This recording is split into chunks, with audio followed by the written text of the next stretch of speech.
Le septième mari est le message d'aujourd'hui. C'est lui qui a la connaissance, qui l'enseigne. C'est lui qui n'a pas, qui l'apprend. Jean 4, 17 au 18e verset. C'est une histoire de la femme samaritaine et de Jésus-Christ. Le Samaritain était des Juifs à part entière. Lorsqu'ils étaient dans la captivité en Babylone, ils ont fait le mélange avec cette race.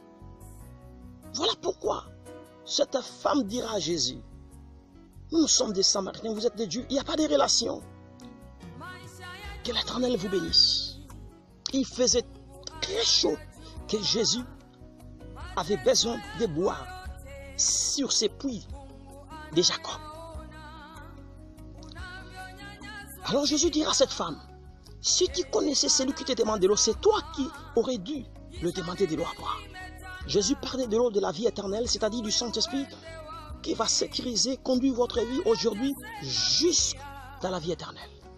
Et la femme qui était crieuse dit, en disant, donne-moi alors de l'eau. Wow.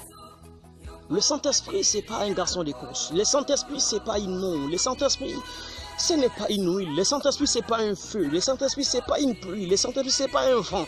Le Saint-Esprit, ce n'est pas un bruit. Mais le Saint-Esprit, c'est un Dieu. C'est une personne à part entière. Il parle, il est aussi triste. 2 Corinthiens, chapitre 13, le verset 13 à 14. L'apôtre, il fait sa prière en ces termes. Que l'amour de Dieu Adonai, que la grâce de notre Seigneur Jésus-Christ et la communication ou la communion du Saint-Esprit soit votre partage. Que l'Éternel vous bénisse abondamment. Et alors vous allez voir Jésus dire à cette femme, tu as eu déjà 5 maris et le 6e que tu as, ce n'est pas ton mari. J'aimerais simplement vous révéler le 6 maris qu'avait cette femme. Le premier mari s'appelait la maladie. Le deuxième mari s'appelait la pauvreté. Le troisième mari s'appelait le masque de vieillesse. Le quatrième mari s'appelait le mauvais songe. Le 5e mari, il s'appelait le déception répétée.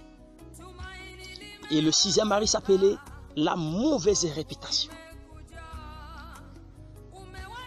Vous vous représentez aussi cette femme qui avait 5 et aussi à 6 maris.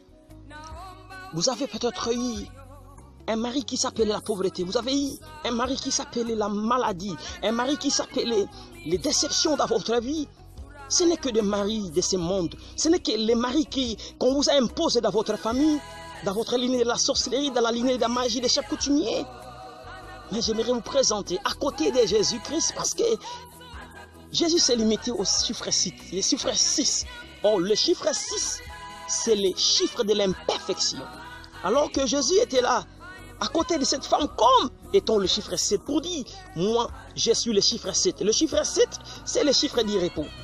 Matthieu, chapitre 11, le verset 28, il est écrit, venez à moi, vous tous qui êtes chargés, fatigués, je vous donnerai le repos.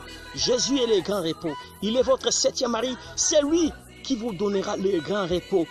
Les repos de la maladie, des malchances, des condamnations, qu'on vous a imposé une mauvaise réputation de vie, on vous a imposé des mauvais songes, on vous a imposé une vie des échecs répétés, des déceptions. Ce n'est que les 6 maris, mais Jésus-Christ est le 7e. J'aimerais simplement vous annoncer qu'il est votre bon choix. Il est votre mari idéal. Il n'abandonne personne. Quiconque vient à lui, il est toujours les bras ouverts pour l'accueillir. Que l'Éternel vous bénisse abondamment. Il est votre 7e mari. Il est votre repos. Lorsque tu as pleuré, vous allez terminer toujours à côté de Jésus. Je ne vous interdis pas de pleurer. Mais lorsque tu continueras et tu termineras à pleurer, sache-le bien que Jésus-Christ est votre seul remède. Viens toujours à côté de lui. Lorsque vous allez terminer de pleurer, vous allez aussi rire. Que l'Éternel vous mette au large. Que l'Éternel soit votre 7e mari, soit votre repos. Lorsque vous êtes abandonné, vous êtes rejeté, humilié, vous êtes incompris, inconsidéré, Jésus est le 7e mari. Il est le mari du repos. Il est le mari idéal. Il est celui qui n'abandonnera jamais, je dis jamais, la personne qui vient auprès de lui. Même si tu as péché, même si tu l'as calomnié, tu l'as parlé mal à lui, Jésus il est toujours là. À côté de vous, il y a Jésus. J'ai dit à côté de vous, il y a un seul Dieu, Jésus-Christ. Qu'il vous bénisse.